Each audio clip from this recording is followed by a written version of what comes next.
ನಮಸ್ತೆ ಸ್ನೇಹಿತರೆ, ಹೊಸ ವಿಡಿಯೋಗೆ ಎಲ್ಲರಿಗೂ ಸ್ವಾಗತ. ಇವತ್ತಿನ ವಿಡಿಯೋದಲ್ಲಿ ಏನಪ್ಪಾ ಅಂತ ಹೇಳಿದ್ರೆ, ಎಸ್ಪೆಷಲಿ ಸ್ಟೂಡೆಂಟ್ಸ್ ಯಾರು ಇದ್ದೀರಾ ಅವ್ರಿಗೆ ತುಂಬಾ ಯೂಸ್ಫುಲ್ ಆಗುತ್ತೆ ಅಂತ ಹೇಳಕ್ ಇಷ್ಟಪಡ್ತೀನಿ. ಏನಕ್ಕಪ್ಪ ಅಂತ ಹೇಳಿದ್ರೆ 2024ರಲ್ಲಿ ಯಾರ್ಯಾರು ಎಜುಕೇಶನ್ ನ ಕಂಪ್ಲೀಟ್ ಮಾಡ್ಕೊಂಡಿದ್ದೀರಾ ಅಂತವ್ರಿಗೆ ಸರ್ಕಾರದಿಂದ ಯುವ ನಿಧಿ ಯೋಜನೆ ಅನ್ನೋ ಒಂದು ಕಾನ್ಸೆಪ್ಟ್ ಅಲ್ಲಿ ವಿದ್ಯಾರ್ಥಿ ಅಥವಾ ವಿದ್ಯಾರ್ಥಿನಿಯರಿಗೆ ಸರ್ಕಾರದಿಂದ ಒಂದಷ್ಟು ನೆರವು ಸಿಗುವಂತದ್ದು, ಅಂದ್ರೆ ಅಮೌಂಟ್ ಅನ್ನ ಸ್ಕಾಲರ್ಶಿಪ್ ರೂಪದಲ್ಲಿ ಏನು ಯೋಜನೆಯ ಉದ್ದೇಶ ಆಗಿರುತ್ತೆ. ಸೊ ಅದನ್ನ ಯಾವ ರೀತಿ ತಗೊಳ್ಳೋದು, ಅದನ್ನ ಯಾವ ತರ ಅಪ್ಲೈ ಮಾಡೋದು, ಈ ಒಂದು ಯೋಜನೆ ಅಡಿಯಲ್ಲಿ ಅಮೌಂಟ್ ನಿಮ್ಗೆ ಸಿಗ್ಬೇಕು ಅಂತ ಹೇಳಿದ್ರೆ ಅದಕ್ಕಿರುವಂತ ಎಲಿಜಿಬಿಲಿಟಿಗಳು ಏನೇನಿದೆ, ರೂಲ್ಸ್ ಅಂಡ್ ರೆಗ್ಯುಲೇಷನ್ಸ್ ಏನಿದೆ, ಅಥವಾ ಡಾಕ್ಯುಮೆಂಟ್ಸ್ ಏನೇನು ಬೇಕು ಇದಕ್ಕೆ ಅಪ್ಲೈ ಮಾಡೋದಕ್ಕೆ, ಮತ್ತೆ ಎಲ್ಲಿ ಅಪ್ಲೈ ಮಾಡೋದು, ಓಕೆನಾ.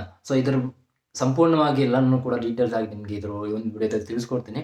ವಿಡಿಯೋ ಶುರು ಮಾಡೋಣ ಸ್ನೇಹಿತರೆ. ವಿಡಿಯೋ ಶುರು ಮಾಡೋದಕ್ಕಿಂತ ಮುಂಚೆ ಇದೇ ರೀತಿ ನಿಮ್ಗೆ ಸರ್ಕಾರದಿಂದ ಬರುವಂತ ಒಂದಷ್ಟು ಯೋಜನೆಗಳೇನಿದ್ದಾವೆ, ಸೊ ಅದ್ರ ರಿಲೇಟೆಡ್ ಅಥವಾ ಜಾಬ್ ರಿಲೇಟೆಡ್ ಅಥವಾ ನಿಮ್ಗೆ ಅರ್ನಿಂಗ್ ರಿಲೇಟೆಡ್ ಏನಾದರೂ ಒಂದು ವಿಡಿಯೋಸ್ ಅಥವಾ ಇನ್ಫಾರ್ಮೇಷನ್ ಬೇಕು ಅಂತ ಹೇಳಿದ್ರೆ ನನ್ನ ಚಾನಲ್ನ ಸಬ್ಸ್ಕ್ರೈಬ್ ಮಾಡ್ಕೊಳ್ಳಿ. ಹಾಗೆಯೇ ಡಿಸ್ಕ್ರಿಪ್ಷನಲ್ಲಿ ನನ್ನ ವಾಟ್ಸಪ್ ಗ್ರೂಪ್ ಲಿಂಕ್ ಇರುತ್ತೆ. ಸೊ ಇನ್ನೂ ಹೆಚ್ಚಿನ ಮಾಹಿತಿಗಳು ಅಥವಾ ಲಿಂಕ್ಸ್ಗಳು ಏನಾದ್ರು ಬೇಕು ಅಂತ ಹೇಳಿದ್ರೆ ವಾಟ್ಸಪ್ ಗ್ರೂಪಲ್ಲಿ ಅಪ್ಡೇಟ್ ಮಾಡ್ತಾ ಇರ್ತೀನಿ. ಸೊ ಇನ್ನೂ ಜಾಯ್ನ್ ಆಗಿಲ್ಲ ಅಂತ ಹೇಳಿದ್ರೆ ವಾಟ್ಸಪ್ ಗ್ರೂಪ್ಗೆ ಇವಾಗಲೇ ಹೋಗಿ ಜಾಯ್ನ್ ಆಗಿ ಅಂತ ಹೇಳಕ್ಕೆ ಇಷ್ಟಪಡ್ತೀನಿ ಸ್ನೇಹಿತರೆ. ಬನ್ನಿ ಸ್ನೇಹಿತರೆ, ವಿಡಿಯೋನ ಶುರು ಮಾಡೋಣ. 2024ರಲ್ಲಿ ಎಜುಕೇಷನ್ನ ಯಾರ್ಯಾರು ಕಂಪ್ಲೀಟ್ ಮಾಡ್ಕೊಂಡಿದ್ದೀರಾ, ಸೊ ಅಂಥವ್ರಿಗೆ ಈ ಒಂದು ಯೋಜನೆಗೆ ಅರ್ಜಿಯನ್ನು ಹಾಕೋದಕ್ಕೆ ಅರ್ಜಿನ ನೀವು ಕೂಡ ಹಾಕೋಬಹುದು. ಈ ಒಂದು ಮುಂದೆ ಹೇಳುವಂತ ಒಂದಷ್ಟು ಎಲಿಜಿಬಿಲಿಟಿಗಳು ಇದೀರಾ ಅಂತ ಹೇಳಿದ್ರೆ ನೀವು, ಓಕೆನಾ. ಒಂದು ಯೋಜನೆಯಲ್ಲಿ ತತ್ರ ನೀವು ಎಜುಕೇಶನ್ ಮುಗಿಸಿ ಒಂದು 180 ದಿನಗಳ ತನಕನೂ ನೀವು ಕೆಲಸಕ್ಕೆ ಟ್ರೈ ಮಾಡ್ತಿದ್ರ, ಅದು ಕೂಡ ನಿಮ್ಗೆ ಎಲ್ಲೂ ಕೆಲಸ ಸಿಕ್ಕಿಲ್ಲ ಅಂತ ಹೇಳಿದ್ರೆ ಈ ಒಂದು ಯೋಜನೆಯಿಂದ ಪ್ರತಿ ತಿಂಗಳು ನಿಮ್ದಿಷ್ಟು ಅಮೌಂಟ್ ಅನ್ನೋದನ್ನ ಸರ್ಕಾರದವರು ಕೊಡಬೇಕು ಅಂತ ಹೇಳಿ ಒಂದು ಯೋಜನೆಯನ್ನ ಮಾಡಿರೋದು. ಈ ಒಂದು ಯೋಜನೆಗೆ ಯುವ ನಿಧಿ ಯೋಜನೆಯಿಂದ ಯಾರ್ಯಾರಿಗೆ ಎಷ್ಟೆಷ್ಟು ಪ್ರತಿ ತಿಂಗಳು ಎಷ್ಟೆಷ್ಟು ಅಮೌಂಟ್ ಸಿಗತ್ತೆ ಅನ್ನೋದನ್ನ ಫಸ್ಟ್ ಹೇಳ್ಬಿಡ್ತೀನಿ ನಿಮಗೆ.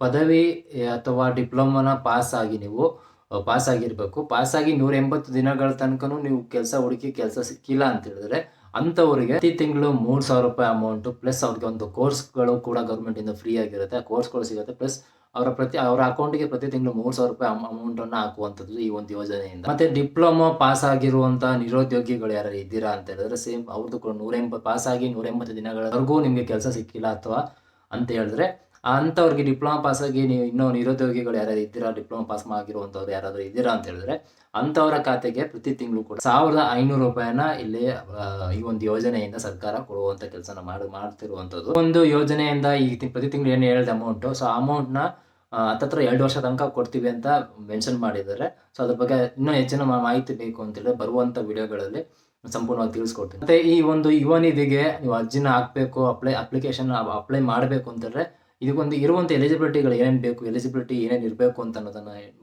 ಮೊದಲನೇದಾಗಿ ನಿಮ್ಗೆ ತಿಳಿಸ್ಕೊಡ್ತೀನಿ ನಾನು. ಪದವಿ ಅಥವಾ ಡಿಪ್ಲೊಮಾ ಪಾಸ್ ಆಗಿ 6 ತಿಂಗಳಾದ್ರೂ ಕೂಡ ನಿಮ್ಗೆ ಇನ್ನೂ ಉದ್ಯೋಗ ಎಲ್ಲೂ ಸಿಕ್ಕಿಲ್ಲ ಅಂತ ಅನ್ನುವಂತ ಕನ್ನಡಿಗರು ಯಾರು ಇದ್ದೀರಾ ಅಂತ ಹೇಳಿದ್ರೆ ಈ ಒಂದು ಯೋಜನೆಗೆ ನೀವು ಅಪ್ಲೈಯನ್ನ ಮಾಡ್ಬೋದು. ಈ ಒಂದು ಯೋಜನೆ ಬಂದ್ಬಿಟ್ಟು ಆಗಲೇ ಹೇಳಿದ ನಿಮ್ಗೆ 2 ವರ್ಷ ತನಕ ಇರುತ್ತೆ. ಯಾರು ಅಪ್ಲೈ ಮಾಡಿ ನೀವು ಎಲಿಜಿಬಿಲಿಟಿ ಇದ್ದೀರಾ ಅಂತ ಹೇಳಿದ್ರೆ ಪ್ರತಿ ತಿಂಗಳು ಏನು ಅಮೌಂಟ್ ಹೇಳಿದೆ ಆ ಅಮೌಂಟ್ 2 ವರ್ಷ ತನಕ ಬರುತ್ತೆ.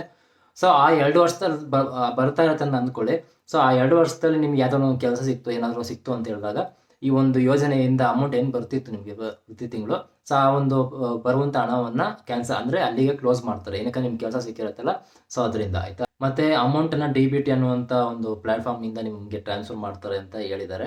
ಮತ್ತೆ ಇದನ್ನ ಅಪ್ಲೈ ಮಾಡೋದಕ್ಕೆ ನೀವು ಸೇವಾ ಸಿಂಧು ಪೋರ್ಟಲ್ಗಳು ಏನಿರುತ್ತೆ, ಸೊ ಅಲ್ಲಿ ಹೋಗಿ ನೀವು ಅಪ್ಲೈಯನ್ನ ಮಾಡ್ಕೊಳ್ಬಹುದು ಈ ಒಂದು ಯೋಜನೆಗೆ. ಆಮೇಲೆ ನೀವು ಕೆಲಸ ಸಿಕ್ಕಿಲ್ಲ ಅಂದ್ಬಿಟ್ಟು ನೀವು ಏನೋ ಒಂದು ಸುಳ್ಳು ಮಾಹಿತಿನ ಕೊಟ್ಬಿಟ್ಟು ಸರ್ಕಾರದಿಂದ ಈ ಒಂದು ಯೋಜನೆಯಲ್ಲಿ ಅಮೌಂಟ್ ತಗೊಳ್ಳೋಕೆ ಪ್ರಯತ್ನ ಮಾಡಿ ಅಮೌಂಟ್ ತಗೊಳ್ತಾ ಇದ್ದೀರಾ ಅಂತಂದ್ರು, ಅಕಸ್ಮಾತ್ ನೀವು ಎಲಿಜಿಬಿಲಿಟಿ ಇದು ತಗೊಳ್ತಾ ಇದ್ದೀರಾ, ಆಮೇಲೆ ಕೆಲಸ ಸಿಕ್ಕಿದ ಮೇಲೂ ಕೂಡ ನಮ್ಗೆ ಕೆಲಸಕ್ಕೆ ಹೋಗಿ ಸಿಕ್ಕಿಲ್ಲ ಇನ್ನು ಅಂತ ಅಂದ್ಬಿಟ್ಟು ಇನ್ನು 2 ವರ್ಷ ತನಕ ಅಮೌಂಟ್ ತಗೊಳ್ಳೋದು, ಈ ಥರ ಏನಾದರೂ ಸರ್ಕಾರಕ್ಕೆ ನನಗೆ ಗೊತ್ತಾದರೆ ಸೊ ಇದಕ್ಕೆ ಶಿಕ್ಷೆ ಅನ್ನೋದು ಕೂಡ ಇರುತ್ತಂತೆ. ಮತ್ತೆ ಇದಕ್ಕೆ ದಂಡನ್ನು ಕೂಡ ಹಾಕ್ತಾರೆ ಸರ್ಕಾರದಿಂದ.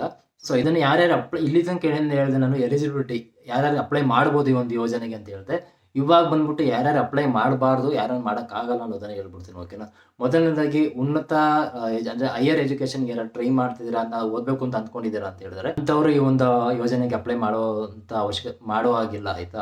ಅಪ್ರೆಂಟಿಸ್ಶಿಪ್ ಅಲ್ಲಿ ಕೆಲಸ ಮಾಡ್ತಿರ್ಬಾರ್ದು, ಅಲ್ಲಿ ಕೆಲಸ ಮಾಡ್ಕೊಂಡು ಪೇಮೆಂಟ್ ತಗೊಳ್ತಾ ಇದ್ದೀರಾ ಅಂತಂದ್ರೆ ಈ ಒಂದು ಯೋಜನೆಯಿಂದ ನೀವು ಕೂಡ ಅಪ್ಲೈ ಮಾಡೋಕ್ಕಾಗಲ್ಲ. ಈ ಒಂದು ಸರ್ಕಾರಿ ಮತ್ತೆ ನೀವೆಲ್ಲೂ ಕೂಡ ಗೌರ್ಮೆಂಟ್ ಅಥವಾ ಪ್ರೈವೇಟ್ ಎಲ್ಲೂ ಕೂಡ ಕೆಲಸ ಮಾಡ್ಬೋದು, ಅದೊಂದು ಯಾರು ಹೇಳಿದ್ದೆ. ಸೊ ಅದೇ ಸೇಮು, ಎಲ್ಲೂ ಕೂಡ ಕೆಲಸ ಮಾಡ್ತಿರ್ಬಾರ್ದು. ಮತ್ತೆ ಇನ್ಯಾರು ಅಪ್ಲೈ ಮಾಡೋಕ್ಕಾಗಲ್ಲ ಈ ಒಂದು ಯೋಜನೆಗೆ ಅಂತ ಹೇಳಿದ್ರೆ ಸ್ಟೇಟ್ ಅಥವಾ ಸೆಂಟ್ರಲ್ ಗೌರ್ಮೆಂಟ್ ಯೋಜನೆ ಅಡಿಯಲ್ಲಿ ಏನಾದರೂ ಸಾಲಗಳನ್ನ ತಗೊಂಡು ನೀವು ಸ್ವಂತ ಉದ್ಯೋಗ ಮಾಡ್ತಿದ್ರಾ ಅಂತ ಹೇಳಿದ್ರೆ ಸೊ ನೀವು ಕೂಡ ಈ ಒಂದು ಯೋಜನೆಗೆ ಅದನ್ನ ಮಾಡಿಕೊಂಡು ಇದನ್ನು ಯೋಜನೆಗೆ ಅಪ್ಲೈ ಮಾಡ್ತೀವಿ ಅಂತ ಅಂದ್ಕೊಂಡ್ರೆ ಸೊ ನೀವು ಕೂಡ ಅಪ್ಲೈನ ಮಾಡೋಕ್ಕಾಗೋದಿಲ್ಲ. ಸೊ ನೆಕ್ಸ್ಟ್ ಬಂದ್ಬಿಟ್ಟು ಈ ಒಂದು ಯೋಜನೆಗೆ ಅರ್ಜಿ ಸಲ್ಲಿಸುವಂಥ ವಿಧಾನವನ್ನು ತಿಳಿಸ್ಕೊಡ್ತೀನಿ. ಯಾವ ರೀತಿ ನೀವು ಅರ್ಜಿಯನ್ನು ಹಾಕಬೇಕಾಗತ್ತೆ. 2 ಥರ ನೀವು ಈ ಒಂದು ಯೋಜನೆಗೆ ಅಪ್ಲೈನ ಮಾಡ್ಬೋದು. ಒಂದು ಆನ್ಲೈನ್ ಮುಖಾಂತರ, ಇನ್ನೊಂದು ಡೈರೆಕ್ಟ್ ನೀವು ಸೇವಾ ಸಿಂಧು ಆಫೀಸ್ ಏನಿರುತ್ತೆ ಅಲ್ಲಿ ಹೋಗ್ಬಿಟ್ಟು ಅಲ್ಲೂ ಕೂಡ ನೀವು ಅಪ್ಲೈನ ಮಾಡ್ಬೋದಾಗಿರುತ್ತೆ. ಮತ್ತೆ ಇದನ್ನ ತಿಳ್ಕೊಂಡ್ರೆ ಎಲ್ಲಿ ಅಪ್ಲೈ ಮಾಡ್ಬೋದು, ಎಲ್ಲಿ ಅಪ್ಲೈ ಮಾಡಬೇಕು ಅನ್ನೋದು ತಿಳ್ಕೊಂಡ್ರೆ, ಸೊ ಅಪ್ಲೈ ಮಾಡ್ಬೇಕಾದ್ರೆ ಬೇಕಾಗಿರೋ ಒಂದಷ್ಟು ಡಾಕ್ಯುಮೆಂಟ್ಸ್, ದಾಖಲಾತಿಗಳು ಬೇಕಾಗಿರುತ್ತಲ್ಲ, ಸೊ ಏನು ಡಾಕ್ಯುಮೆಂಟ್ಸ್ಗಳನ್ನ ನೀವು ತೊಗೊಂಡೋಗ್ಬೇಕಾಗತ್ತೆ ಅಪ್ಲೈ ಮಾಡೋಕ್ಕೆ ಅಂತ ಹೇಳ್ಬಿಡ್ತೀನಿ. ಅರ್ಜಿದಾರರು ಯಾರ್ಯಾರು ಅರ್ಜಿ ಹಾಕ್ತಿದ್ರೆ ಸೊ ಆಧಾರ್ ಕಾರ್ಡು ಮತ್ತು ಅವ್ರದ್ದು ಫೋಟೋ, ಮತ್ತು ಮಾಸ್ ಕಾರ್ಡು, ಮತ್ತು ನಿರುದ್ಯೋಗ ಪ್ರಮಾಣ ಪತ್ರ ಅಂತ ಸಿಗುತ್ತೆ. ಸೊ ಅದೊಂದು ಇರಬೇಕು. Bank passbook. ಸೊ ಇಷ್ಟು ಡಾಕ್ಯುಮೆಂಟ್ಸ್ಗಳನ್ನ ನೀವು ಅಪ್ಲೈ ಮಾಡಬೇಕಾದ್ರೆ ತೊಗೊಂಡು ಕಂಪಲ್ಸರಿಯಾಗಿ ಹೋಗಲೇಬೇಕು. ಸೊ ಇದನ್ನೆಲ್ಲ ತೊಗೊಂಡು ನೀವು ಹೇಳಿದ್ನಲ್ಲ ಸೇವಾ ಸಿಂಧು ಅಥವಾ ನಿಮ್ಮ ಹತ್ತಿರದ ಗ್ರಾಮವನ್ನು ಆಫೀಸ್ಗಳೆಲ್ಲ ಇರತ್ತಲ್ಲ, ಸೊ ಆ ಥರ ಒಂದು ಜಾಗಗಳಿಗೆ ಹೋಗಿ ಸೊ ಈ ಥರ ನಾವು ಯುವ ನಿಧಿ ಒಂದು ಸ್ಕೀಮ್ಗೆ ಈ ಥರ ಅಪ್ಲೈ ಮಾಡಬೇಕು ಅಂತ ಅಂದ್ಕೊಂಡಿದ್ದೀವಿ ಅಂತೇಳಿ ಅವ್ರಿಗೆ ಡೀಟೇಲ್ಸ್ ಹೇಳಿದ್ರೆ, ಸೊ ಒಂದಷ್ಟು ಅಮೌಂಟ್ ಚಿಕ್ಕದಾಗ ಒಂದು ಅಮೌಂಟ್ ತೊಗೊಳ್ತಾರೆ ಅಪ್ಲೈ ಮಾಡಿಕೊಡೋದಕ್ಕೆ. ಸೊ ಈ ಡಾಕ್ಯುಮೆಂಟ್ಸ್ನ ಕೊಟ್ಟರೆ ನಿಮಗೆ ಅಲ್ಲಿ ಅಪ್ಲೈ ಅನ್ನೋದನ್ನು ಮಾಡ್ಬೋದು ನೀವು ಆರಾಮಾಗಿ. ಸೊ ಅಪ್ಲೈ ಮಾಡಿರುವಂಥ ಸ್ಟೇಟಸ್ನ ಯಾವ ರೀತಿ ಚೆಕ್ ಮಾಡೋದು, ಹೆಂಗೆ ಯಾವ ಥರ ಚೆಕ್ ಮಾಡಬೇಕು ಅನ್ನೋದನ್ನು ನಾನು ನಿಮಗೆ ಬರುವಂಥ ವಿಡಿಯೋಗಳು ಸಂಪೂರ್ಣವಾಗಿ ತಿಳಿಸ್ಕೊಡ್ತೀನಿ. ಸೊ ಇಷ್ಟು ಸ್ನೇಹಿತರೆ ಇರುವಂಥ ವಿಷಯ. ಸೊ ಯಾರಾದರೂ ಎಲಿಜಿಬಿಲಿಟಿ ಇದ್ದೀರಾ, ನೀವು ಚೆನ್ನಾಗಿ ಓದ್ಕೊಂಡು ಡಿಪ್ಲೊಮೊ ಡಿಗ್ರಿ ಅಂತೆಲ್ಲ ಮಾಡಿ ಇನ್ನಕ್ಕೆ 6 ತಿಂಗಳಾದರೂ ಕೆಲಸ ಸಿಕ್ಕಿಲ್ಲ ಅಂತ ಅನ್ನೋರು ಯಾರು ಇದ್ದೀರಾ ಅಂತ ಹೇಳಿದ್ರೆ, ಸೊ ನಿಮ್ಗೆಲ್ಲರೂ ಕೂಡ ಈ ಒಂದು ವಿಡಿಯೋ ತುಂಬಾ ಯೂಸ್ಫುಲ್ ಆಗುತ್ತೆ. ಹಾಗೆಯೇ ಈ ಒಂದು ವಿಡಿಯೋನ ನಿಮ್ಮ ಸ್ನೇಹಿತರು ಈ ಥರ ಯಾರು ಇರೋರಿದ್ದರೆ ಅವ್ರಿಗೆ ಈ ಒಂದು ವಿಡಿಯೋನ ಶೇರ್ ಮಾಡಿ. ಸೊ ಅವ್ರಿಗೆ ಒಂದು ವಿಷಯ ಗೊತ್ತಿಲ್ಲ ಅಂತ ಹೇಳಿದ್ರೆ ತಿಳ್ಕೊಂಡು ಅವ್ರು ಕೂಡ ಈ ಒಂದು ಯೋಜನೆಯಿಂದ ಬರ್ತಿರುವಂಥ ಒಂದು ಸಿಗುವಂಥ ಒಂದಷ್ಟು ಹಣವನ್ನು ಯೂಸ್ ಮಾಡಿಕೊಂಡು ಅವ್ರಿಗೂ ಕೂಡ ಯೂಸ್ಫುಲ್ ಆಗುತ್ತೆ. ಮತ್ತೆ ಇನ್ನೊಂದು ಹೊಸ ವಿಡಿಯೋ ಜೊತೆಗೆ ನಿಮ್ಗೆಲ್ಲರಿಗೂ ಸಿಗ್ತೀನಿ. ಅಲ್ಲಿಗೂ ಸೇರೋಣ. Take care. See by.